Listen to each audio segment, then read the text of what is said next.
আমরা যা কিনব তা হবে মেড ইন ইন্ডিয়া। এটাই হোক দেশবাসীর নয়া মন্ত্র। দেশবাসীকে স্বনির্ভরতায় উৎসব উদযাপনের বার্তাই দিয়েছেন প্রধানমন্ত্রী। दुकानदार भाई बहनों को कहना चाहता हूं, व्यापारियों से कहना चाहता हूं, देश को आगे बढ़ाने में आप बहुत बड़ा योगदान करते हैं। विदेशी माल नहीं बेचेंगे और बड़े गर्व के साथ बोर्ड लगाइए कि मेरे यहां स्वदेशी बिकता है। ये त्योहारों का मौसम है। अब नवरात्रि, विजयादशमी, धनतेरस, दीपावली, ये सभी त्योहार आ रहे हैं। ये हमारी संस्कृति के उत्सव तो है ही, ये आत्मनिर्भरता के भी उत्सव होने चाहिए। और इसलिए मैं आपसे एक बार फिर अपना आग्रह दोहराना चाहता हूं और आज पूज्य बापू की धरती से देशवासियों से भी मैं बार बार आग्रह कर रहा हूं, हमें जीवन के अंदर एक मंत्र बनाना है। हम जो भी खरीदेंगे वो मेड इन इंडिया होगा। उपहार वही जो भारत में बना हो। প্রধানমন্ত্রী আগেও জানিয়েছিলেন, আবারও জানিয়েছেন, কৃষক, পশুপালন এবং ক্ষুদ্র শিল্পের স্বার্থ সবচেয়ে গুরুত্বপূর্ণ। প্রয়োজনে চাপ সহ্য করবে ভারত, কিন্তু কোনোভাবেই ওই কৃষক, পশুপালক এবং ক্ষুদ্র শিল্পের সঙ্গে সমঝোতা করবে না, সাফ জানিয়ে দিয়েছেন প্রধানমন্ত্রী। আমেরিকাকে মোকাবেলা করার জন্য ফের একবার দেশ জুড়ে এই স্বদেশী আন্দোলন শুরুর সময় এসেছে বলেই মনে করছে অনেকেই।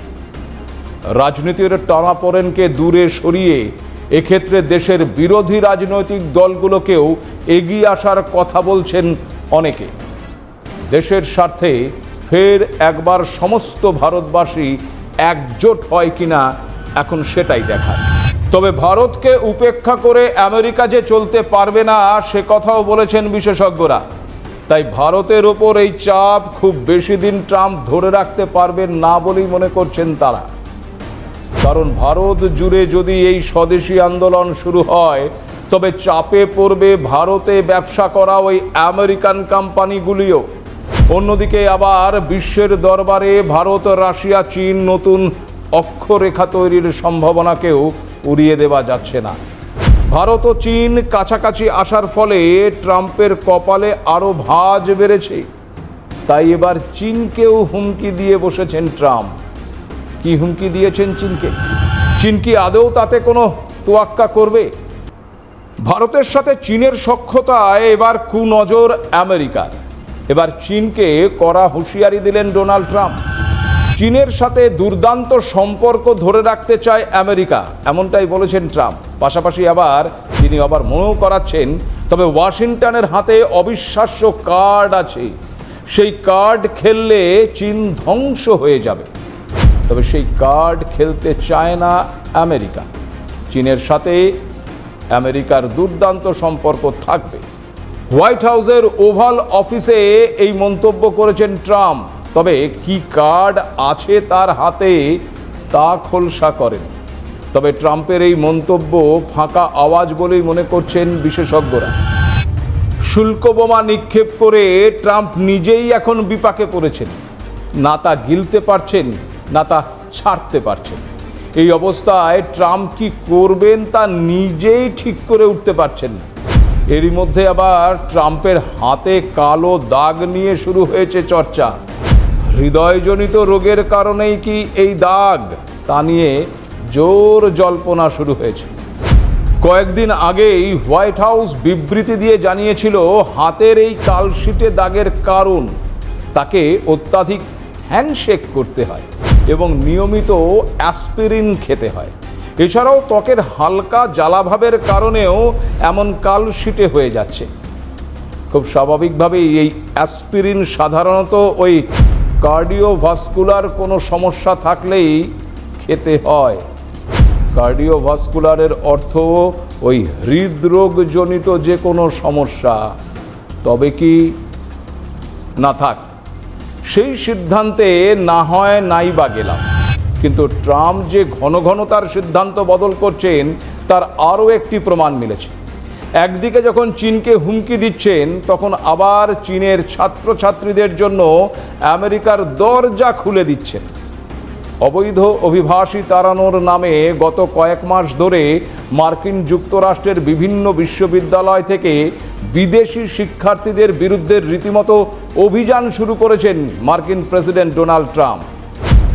এই আবহে সেই ডোনাল্ড ট্রাম্পই এবার সুর বদল করলেন। চীনের শিক্ষার্থীদের জন্য দরজা খুলে দিচ্ছেন তিনি।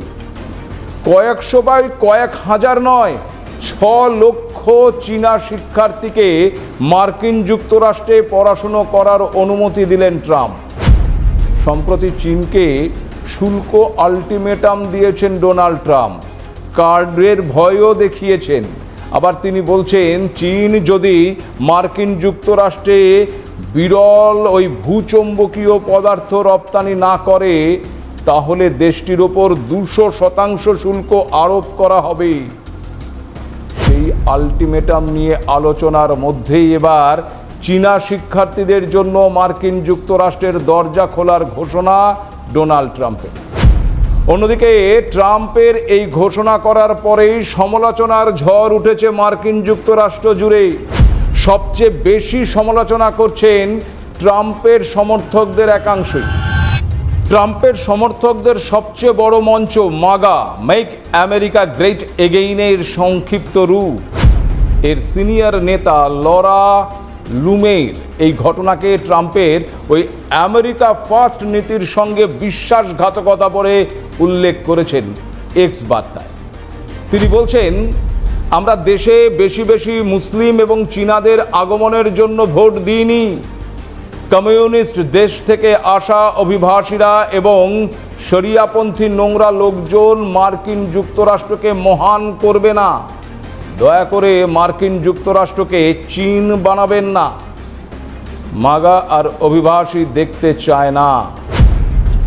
এদিকে মার্কিন কংগ্রেসের নিম্নকক্ষ হাউস অব রিপ্রেজেন্টেটিভসের সদস্য এবং ট্রাম্পের সমর্থক মার্জরি টেইলর গ্রিন সোশ্যাল মিডিয়ায় ট্রাম্পের এই সিদ্ধান্তের কড়া সমালোচনা করে লিখেছেন, চীনা শিক্ষার্থীদের কোনোভাবেই মার্কিন যুক্তরাষ্ট্রে প্রবেশাধিকার দেওয়া উচিত নয়, কারণ তারা চীনের কমিউনিস্ট পার্টির সমর্থক। তবে আবার ট্রাম্পের এই সিদ্ধান্তকে সমর্থন করেছেন মার্কিন যুক্তরাষ্ট্রের বাণিজ্য মন্ত্রী হাওয়ার্ড লুটনিক। ফক্স নিউজকে দেওয়া এক সাক্ষাৎকারে এই লুটনিক বলেছেন, চীনা শিক্ষার্থীদের অনুমতি না দিলে দেশের 15% বিশ্ববিদ্যালয় নাকি বন্ধ হয়ে যাবে। প্রেসিডেন্ট ট্রাম্প যুক্তিসঙ্গত অর্থনৈতিক দৃষ্টিভঙ্গি গ্রহণ করেছেন। বুঝুন ঠেলা, যে চীনকে শুল্ক আরোপের হুমকি দেওয়া হচ্ছে, যে চীনকে কার্ড দেখানো হচ্ছে, যে কার্ড বের করলেই নাকি চীন ধ্বংস হয়ে যাবে, সেই চীনের শিক্ষার্থীদের জন্য আবার আমেরিকা দরজা খুলে দিচ্ছে। কেন না, চীনা শিক্ষার্থীরা না আসলে আমেরিকার বিশ্ববিদ্যালয়ের নাকি খারাপ অবস্থা হবে, বিশ্ববিদ্যালয় নাকি বন্ধ হয়ে যাবে। বুঝতে পারছেন আমেরিকার অবস্থাটা কোথায়? অর্থাৎ নিজেদের ঘর বাঁচাতেই এখনো মরিয়া আমেরিকা। আর ঠিক সেই কারণেই তারা বিভিন্ন রকম ফন্দি এঁটে ভারত সহ একাধিক দেশের ওপর চাপ সৃষ্টি করে নিজেদের স্বার্থ চরিতার্থ করতে চাইছে। কিন্তু ভারত সে হুমকিতে মাথা নত করার মতন দেশ নয়। এ ভারত নয়া ভারত, অর্থাৎ ভারত যে পাল্টা চাল চালছে তাতে ট্রাম্পের রাতের ঘুম আরও উড়ছে।